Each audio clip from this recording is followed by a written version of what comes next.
Hey everyone, welcome back to another retro review. Today we're taking a look at this derpy ass mother. It's the Kenner Jurassic Park Series 1 Stegosaurus. It's hard to believe that these toys came out 30 years ago. This is the 30th anniversary for Jurassic Park. And, back when I was a kid, it was just such a joy to go into toy stores and to see those red and black boxes just chock full of dinosaur figures. It was a really great time to be a kid. I absolutely loved these toys. I got, pretty much most of Series 1. I'm been going through a lot of stuff at my parents' house lately because I'm moving soon and I'm finding a lot of my old figures. Still looking for all my Dino Rider stuff. I have no idea where that stuff is, but I know it's there somewhere. But anyways, this is my original Stegosaurus toy that I've had for 30 years, and it's actually in pretty good condition.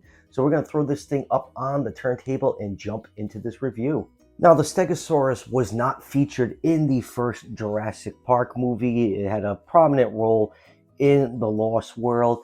So when Kenner was developing the line for Jurassic Park, they obviously had to pick different species that didn't appear in the film just to flesh out the line a little bit. The Stegosaurus did appear in the novel, and looking at the Stegosaurus, there is a lot wrong with this thing, from the size and shape of the plates to having just two spikes on the tail and that really derpy looking head. But you know what? I absolutely love this figure. I just love the profile of it. It's just such a cool looking dinosaur figure. The whole figure is just different shades of green, but I think it all really comes together.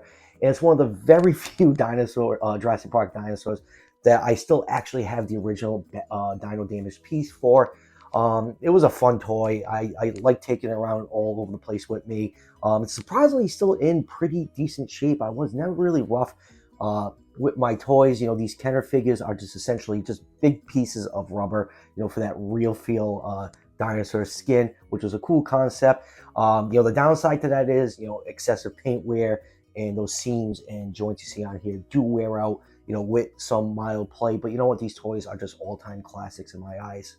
And now time for some measurements. This figure is 13.5 inches long from the tip of the snout to the tip of the tail, or 34.3 centimeters, and 7 inches tall to that huge plate over the hips, or 7.8 centimeters. So Stegosaurus in real life averaged around 23 feet long, or 7 meters. So I'll put this figure in the 120 scale range. And now let's zoom in and take a look at some of the finer details on this figure, starting with this goofy looking head. Yeah, that is definitely a very weird Stegosaurus head. It has these big chomping molars sculpted in. The eyes painted green with a slit pupil. Just, everything about the head is really weird. But you know what? I think it just gives this figure a lot of character. Back in the day, a lot of us did not care about accuracy on dinosaur figures like we do today. I think it gets a little bit out of hand sometimes, but yeah, I do like the weird head that they did give this Stegosaurus. You can see the whole thing is made of rubber. Inside the mouth, it is painted a light pink. You can see that the rubber is wearing out just a little bit. You want to be very careful with these figures because this rubber does degrade over time. You can see all nice folds and wrinkles, a lot of nice scale detail all over this figure. Really nicely well sculpted figure. You can see those jumbo oversized plates on its back. These three right here are all kind of sculpted together, and then you have all these larger plates going all the way down with some nice sculpted on there. It kind of gives it that character look with little bumps here and there all over the plates. Going down to the legs, more nice sculpted scale detail. You can see lots of folds around the elbow joint. The toe claws are not painted in. The legs are made out of a harder plastic to help with stability. Then it's attached to this rubberized body. Going down to the body, you can see these dark green markings with a little bit of airbrush of a different shade of green before you just transition to the light green of the rubber. Right here is the Dino Damage piece. You can pop it open. You get a nice gory look of all the muscles and the hip bones in there. I always just thought that was really gnarly looking. I absolutely love the Dino Damage effects on these figures.